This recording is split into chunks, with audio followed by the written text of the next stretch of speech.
Hello বন্ধুরা, আমার নতুন একটা ব্লগে তোমাদের সকলকে স্বাগত।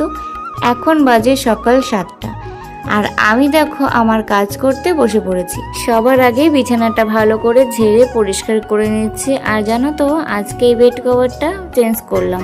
প্রতিদিনের মতো বাসি বিছানাটা তুলে তারপর আবার একটা বেড কভার পেতে বালিশ কাঁথা যা যা আছে সবগুলো ঝেড়ে মুছে আবার জায়গা মতো সবকিছু গুছিয়ে রাখছি।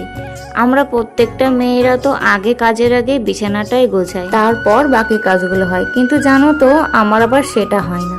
মেয়ের যখন স্কুল থাকে তখন আর আমার পক্ষে সেটা করা সম্ভব হয় না। স্কুল থেকে ফিরে তারপর এই কাজগুলো আমাকে করতে আগে রান্নাঘরে যেতে হয়, যে কোন রান্নাটা সেদিন করব, মেয়েকে তাড়াতাড়ি রেডি করিয়ে খাইয়ে, আবার আর একটা ছোট বাচ্চা আছে তাকেও দেখাশোনা আছে, ছেলেটাকে খাইয়ে তারপর ওকে গুছিয়ে ও ঠাম্মির কাছে দিয়ে আমাকে বেরোতে হয়। যেদিন যেমন পারি সেদিন ঠিক তেমনটাই ভাবেই করি। তোমরা কি করো গো? তোমরাও কি আমার মতন এমন করো যেদিন তাড়াহুড়ো থাকে? ওই দেখো, আমার বাবান কিন্তু ওর ঠাম্মির সাথে খেলছে।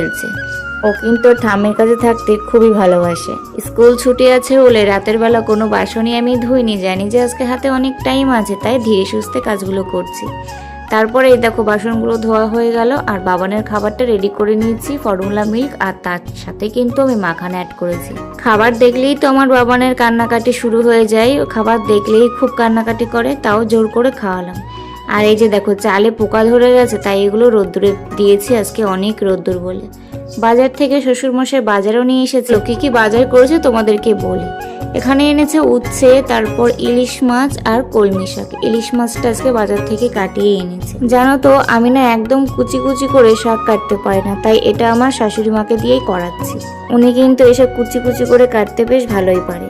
তারপরে আমি দেখো রান্নাটাও বসিয়ে দিয়েছি, শাক ভাজাটা তো হয়ে গেছে। আর এখানে আমি উচ্ছে আলুটা ভাজা করব। আগে উচ্ছেটা ভালোভাবে ভেজে নিয়েছি, তারপর দেবো আলু। আর এই যে দেখো, ইলিশ মাছের আজকে করব সর্ষে ইলিশ। এরপর মাছগুলোকে ম্যারিনেট করে নেব। তার জন্য দেখো লবণ, হলুদ, সাদা সর্ষে, কালো সর্ষে, পোস্ত আর সর্ষের তেল দিয়ে ভালো করে মেখে কিছুক্ষণ রেখে দিয়েছি। আর এই দেখো তারপর কিন্তু মাছটা ভাপিয়ে নিয়েছি।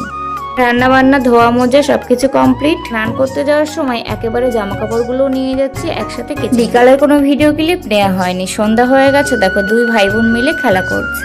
যেদিন বাবানের দিদি সন্ধ্যার সময় বাড়ি থাকে না, সেদিন কিন্তু বাবানও দিদিকে খুব মিস করে। এরপর সন্ধ্যাবেলা দেখো বর খাবার নিয়ে আসলো, জিলিপি আর সাথে ছিল সিঙ্গারা।